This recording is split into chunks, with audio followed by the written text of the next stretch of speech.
Hey guys, what's going on? Josh here from Polymathics, the YouTube channel that helps you become a modern day Renaissance man.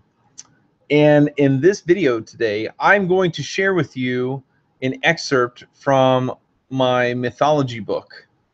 It's part of a series called the Modern Monomyth, and in particular, it's called the Classic Stages of the Hero's Journey.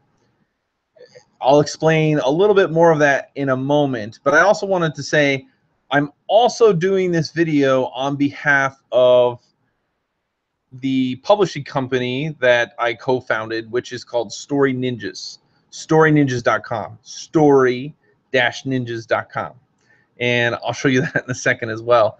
But I'm trying to get everybody familiar with our product, with our brand, and things like that.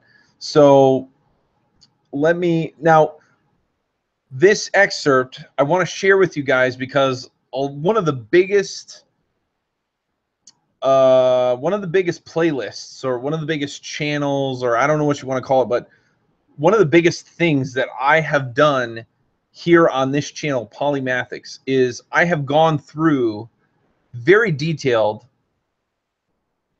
through the hero's journey, or the monomyth.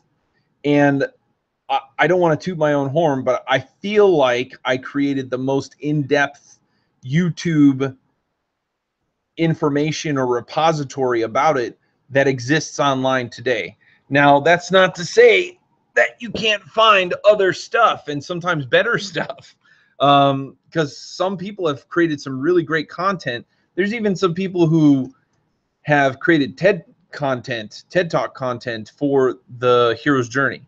However, if you're looking for a very microscopic, detailed look into all the ins and outs of the monomyth, I really think my channel is the channel. And because of that, and let's face it, I'm obsessed with the monomyth, which is why I talk about it all the time. Joseph Campbell, I consider to be one of the greatest mentors that I never got to meet, that I wish I had. And the monomyth, after being engrossed in it and immersed in it for so long, I realized, like, one, well, it's so many things, right? How do I start? First, it's not that Joseph Campbell didn't do a great job. Joseph Campbell, he is the king. He is the, like, I bow down. So many things he knows. But the thing we have to keep in mind, the key thing that we have to keep in perspective, is that when Joseph Campbell was developing this idea of a monomyth, when he wrote the Hero with 1,000 Faces, he wrote it from the perspective of a comparative mythologist, which means he would look at mythologies from across the world, from all history, and he would try to find what were the similarities in them and the common motifs, and then he would basically say, like, that is part of the monomyth. This is the story that we see coming up time and time again in all these different cultures. However, now, and let's stay with that thought for a minute. So then the Hero with 1,000 Faces comes out, and it blows up because it's an amazing piece of work. There's so much information there. The thing is, though, Joseph Campbell was looking back towards old myths. That's one. And two, he's looking at it strictly from a myth and kind of psychological level.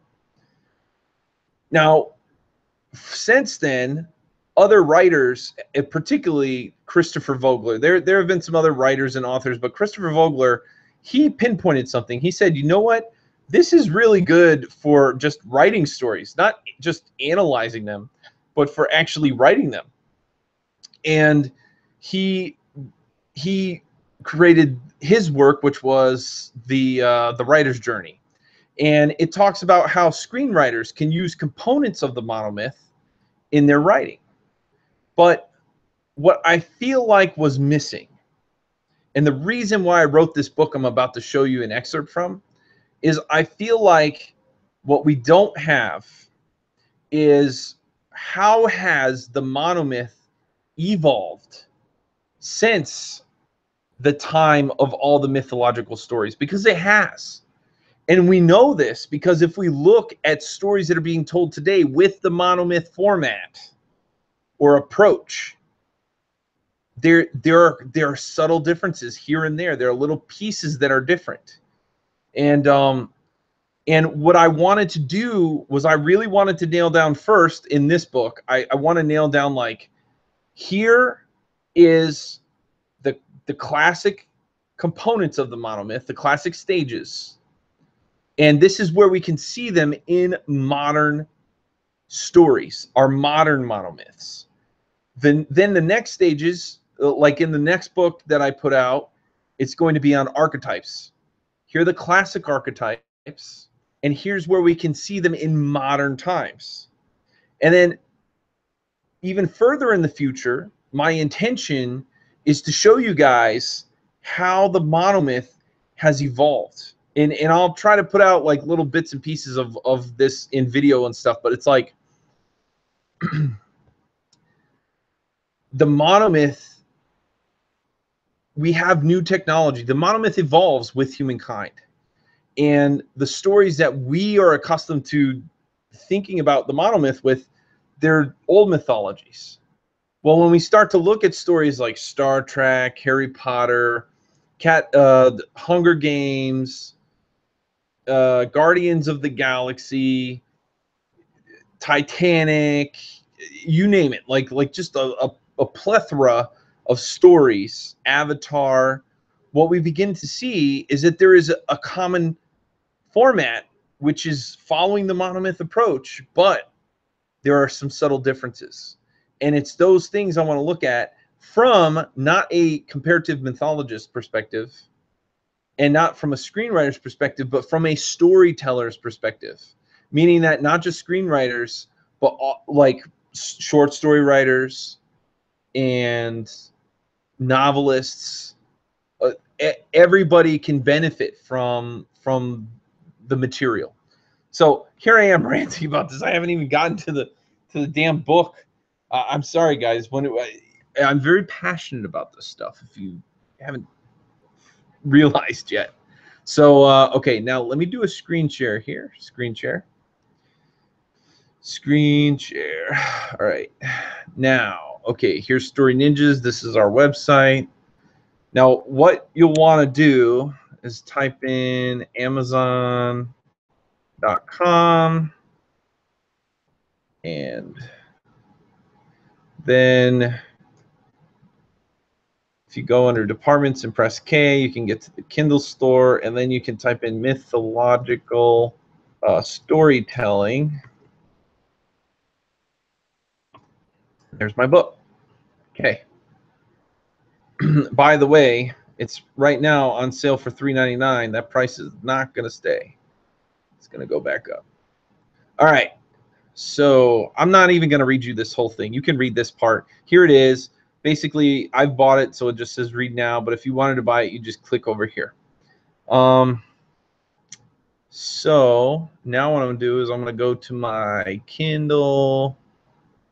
I have to go to Kindle Cloud. Kindle Cloud.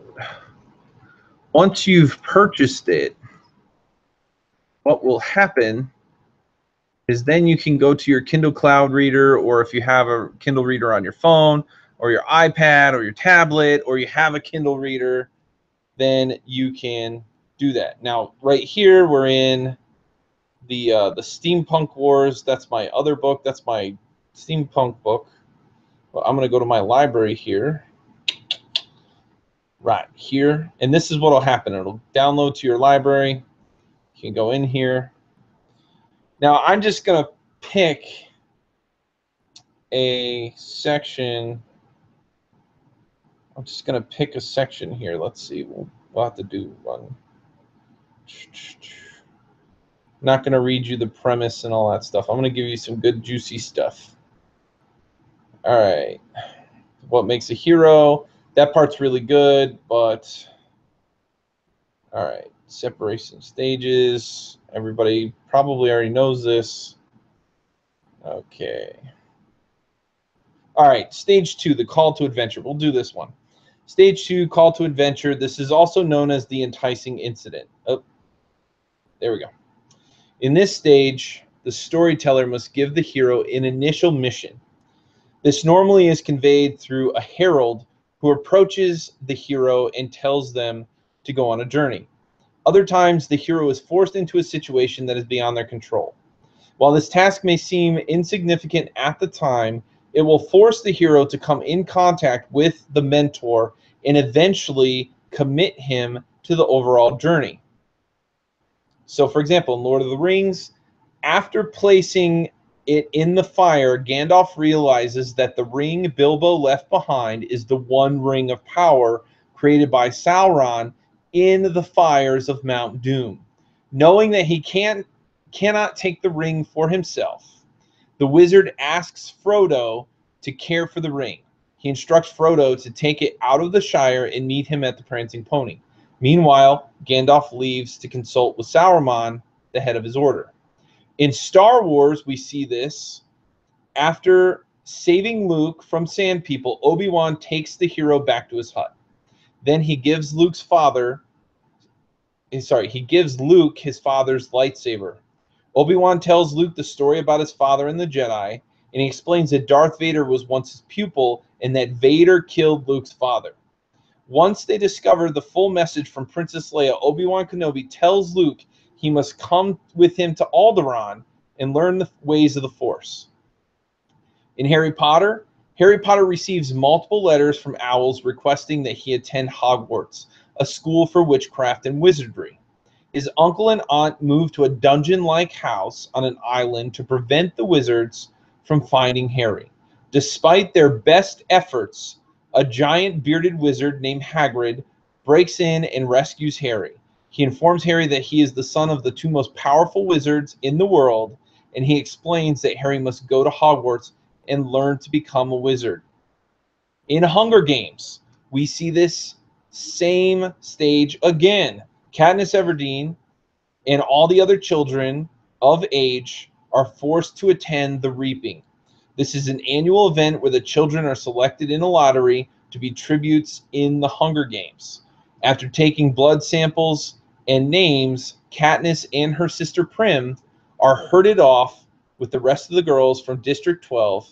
Then, when the Capitol representative Effie pulls the card from the bucket, she calls Prim's name out as the female tribute.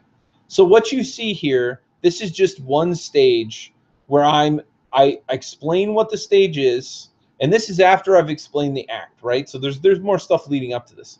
I explain what the stage is, and then I show you where you can see it in modern mythology, so to speak, modern storytelling.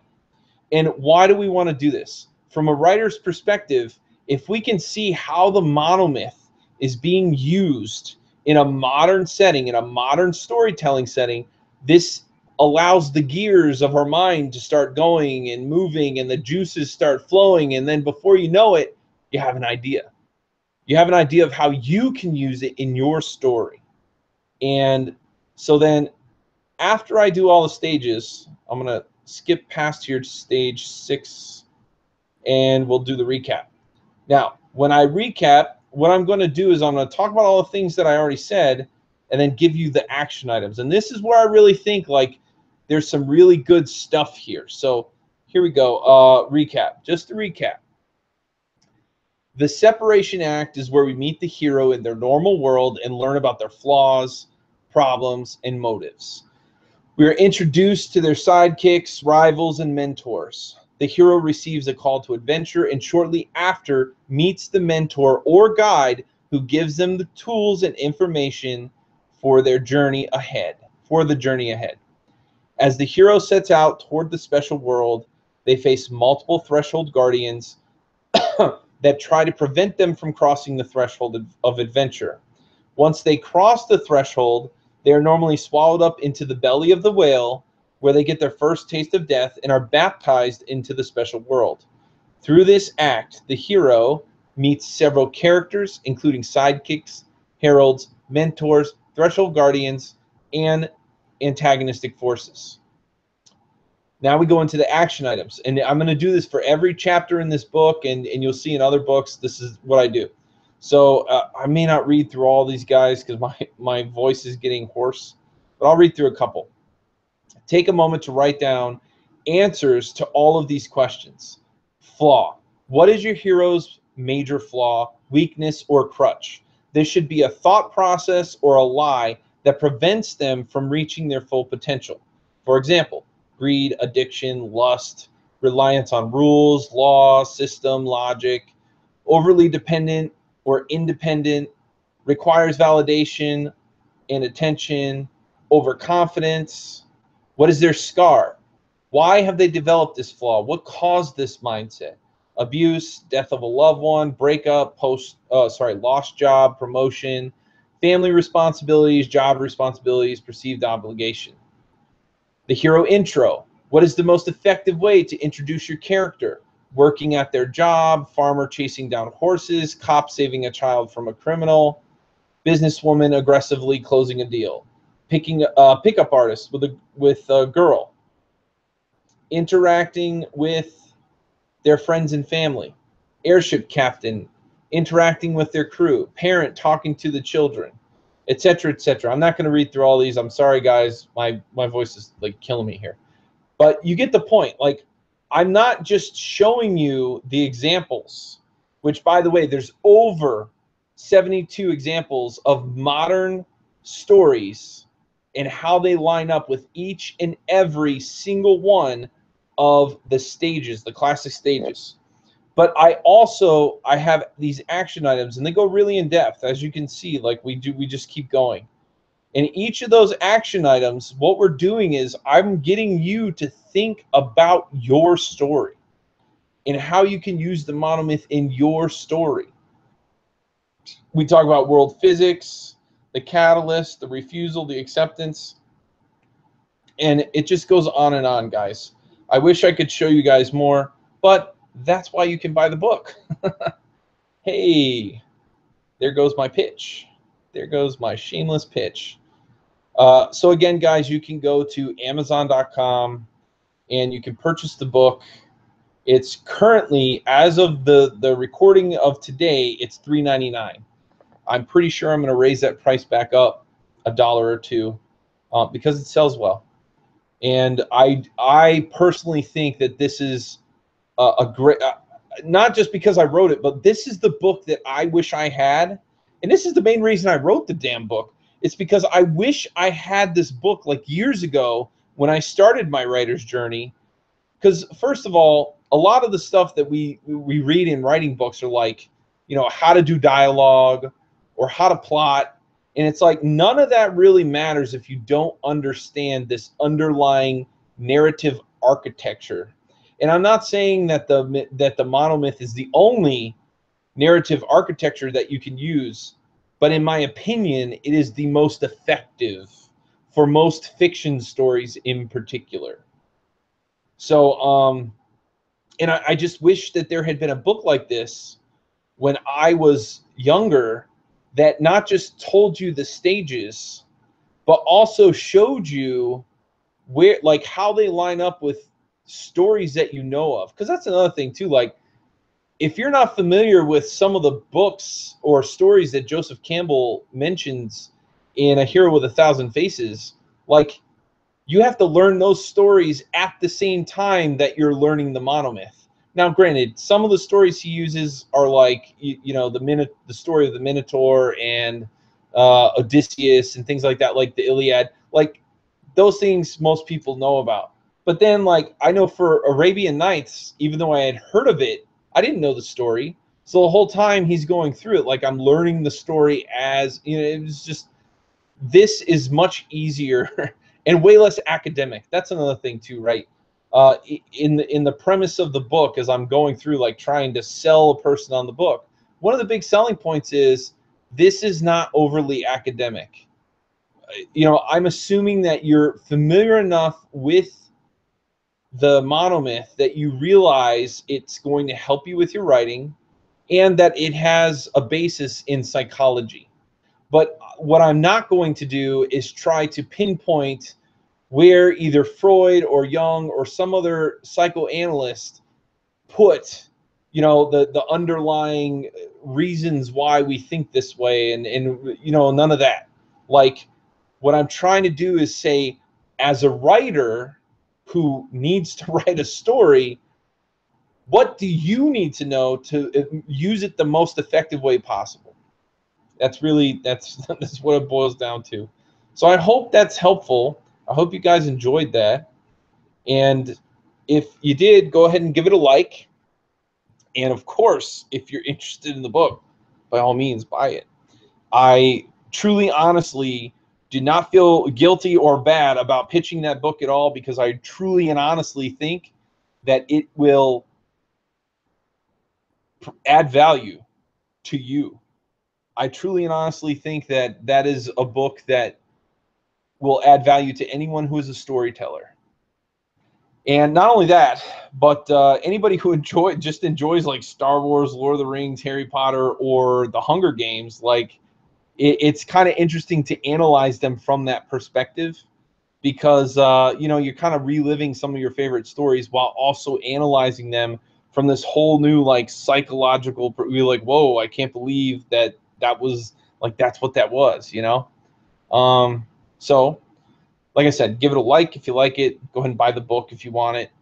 And if this video was helpful and you'd like to see more videos like this, go ahead and subscribe. And if you think someone else could benefit from this video, feel free to share it. Until next time, guys, if you have any questions or comments, leave them in the questions below, and I will try to get back to you. Or you can hit me up at jcoker, JCOKER, at story-ninjas.com. All right, guys. Hope everybody's doing well out there. Take it easy.